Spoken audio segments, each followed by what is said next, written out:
Angle of friction is equal to angle of repose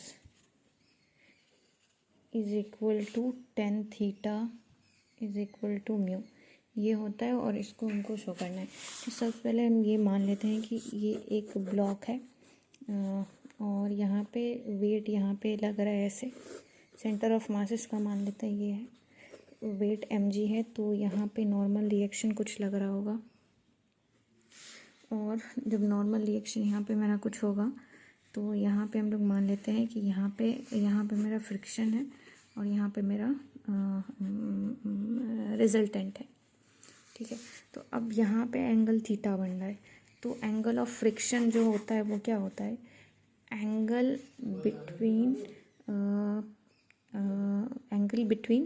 normal and resultant of normal and friction. तो अब यहाँ पे क्या होगा कि अगर हम टेन थीटा, देखो ये परपेंडिकुलर है यहाँ पे, अब यहाँ पे देखो तो इसको थोड़ा सा रोटेट करके देखोगे तो यहाँ पे ये ऐसा कुछ है, तो ये मेरा फ्रिक्शन हो जाएगा, ये मेरा क्या हो जाएगा, ये नॉर्मल हो जाएगा, तो ये थीटा है। तो tan theta is equal to F upon N.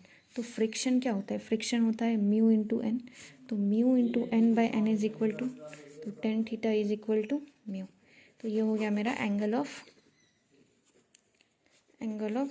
Friction.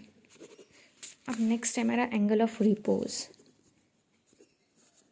Angle of repose इसको कैसे करते हैं, तो ये है, ये देखिए ये ऐसे हो गया, ठीक है। तो फिर ये m कोई मास है, तो इसको सबसे पहले वेट वर्टिकली डाउनवर्ड 90 डिग्री पर ऐसे, ये मान लो थीटा है। तो अब क्या करेंगे हम लोग, और इधर मेरा फ्रिक्शन चल रहा है और इधर ऑब्जेक्ट जाना चाहता है, ठीक है। तो यहाँ पे अगर हम लोग थोड़ा सा इसको मान लो एक पैरेलल लाइन, और इसको अगर ऐसे करेंगे तो तो ये भी एंगल थीटा बनेगा, ठीक है। तो जब ये एंगल थीटा बनेगा तो ये mg cos थीटा हो जाएगा और ये हो जाएगा मेरा mg sin थीटा। ये वेट जो है उसके कंपोनेंट इसको तोड़े गए, फिर ये यहाँ पे नॉर्मल होगा, तो नॉर्मल और mg sin cos थीटा ये दोनों इक्वल हो जाएंगे, और फ्रिक्शन जो होगा वो इसके है। तो फ्रिक्शन किसके इक्वल है, mg sin थीटा, और नॉर्मल किसके इक्वल है, mg cos थीटा। तो अब यहाँ पे क्या करेंगे, mg sin theta by mg cos theta, और ये हो गया f अपॉन n।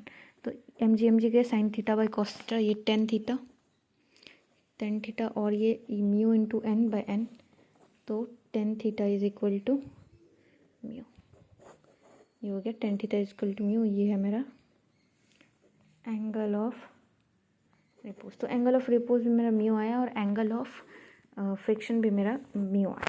तो ये पूरा डेरिवेशन है, फिर से एक बार इसको समझ लेते हैं। सबसे पहले एंगल ऑफ फ्रिक्शन क्या होता है, रिजल्टेंट और नॉर्मल के बीच जो एंगल बनता है उसको एंगल ऑफ फ्रिक्शन बोलते हैं। तो यहाँ पे क्योंकि ये इसके पैरेलल है तो ये मेरा फ्रिक्शन हो जाएगा, ये मेरा नॉर्मल टेन थीटा लगाया, एफ बाय एन आ गया।